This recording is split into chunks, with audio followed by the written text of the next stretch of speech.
How we thought to conduct niche research. Open Excel file. Count how many winnings books in the search result. Be very attentive because you can count every BSR and every review counts. Write down in your file. Count how many obsolete book in results. Write down in a file. Double check it. Count market staples. Mark it in a file. Now, look at the numbers and draw your conclusion. Look at the search page again to double check your conclusion. And again, to write down your major competitors to deeper research, their review, and all other information. Write down the patterns you noticed when you made your research. Check it twice. Did you miss something important or not? Of course, there are other paid tools, but even paid tools mostly work in a traffic light system. This niche is good, this niche is not, and no extra information. There is no deep explanation why. But this is a life, and we need to grind it, right? Wrong. Watch our weekly meeting in a Royalty Guild to see how to conduct the niche research in 30 seconds and only one click.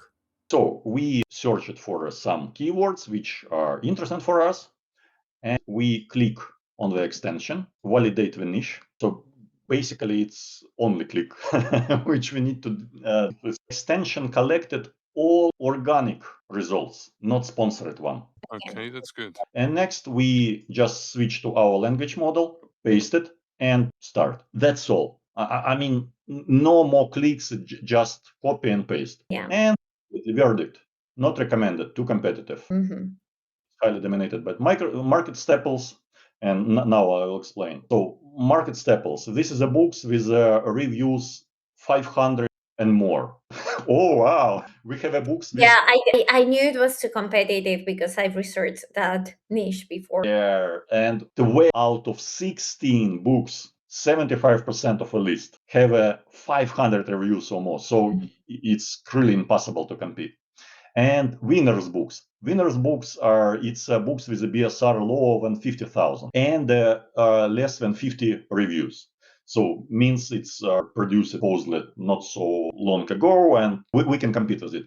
And the obsolete books, it's books with a BSR higher than 300,000 and 25 reviews and more. It means these books has existed on the market, they have a reviews, but because of its such high BSR, it's not sold at a lot. And about price, here's the price disadvantage. Not so much books with a good price, and a lot of books with a price at it's $3.99 up to yeah. And actually, some issue with the trademarks. It's not an issue, but you need to pay attention on it. And yeah, so and here we have a price separation, which book in which price category.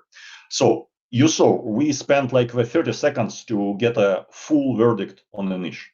Give me some other keywords to test. Learn French. Learn French. Books for kids. To get the results, you need to use the keywords. Click validate the niche. Again, just actually all 16 results is organic. It's copied. We go to our LLM, paste it, and started.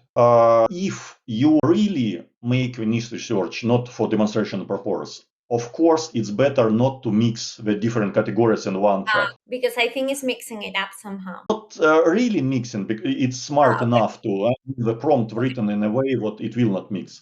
But yeah, it can be some skew because of previous. Because here it's clear. We learn French for kids. Niche is Okay, sorry. I misread that. Sorry. Yes. Anyway, it's a really good question, actually, yeah. But at least for me, when I made a niche research, I just to go deeper and deeper. I mean, I'm not checking the different niche in a one chat, but I check, for example, learning French for kids, learning French for kids like 9 up to 13 and so on. And in this case, you can do it easily in one chat. But if you really checking the different niches, it's better to create not better, but it's necessary to create a separate chat for separate big category or big niche. But okay, let's check this new niche. It's some winners, and we can see how BSR, how much reviews on these books, obsolete books, Actually, there are no absolute books in this. It's a really good sign. And about the market staples, it's 6 books. It's pretty lot, but still, it's if you will push hard enough, it's penetratable. There are some trademarks, and it's attracted our attention. And we can see the separation or categorization by the price levels. So, as you can see, it's like half of a minute for a niche. I believe is fastest and more precise way to make a niche research. At least I don't know how to make it more efficient way. Okay, if you're watching until this point, I'm sure you will save hours on your next research. The link for a Market Analyst extension in the description. You can subscribe to the channel and see you in a Royalty Guild.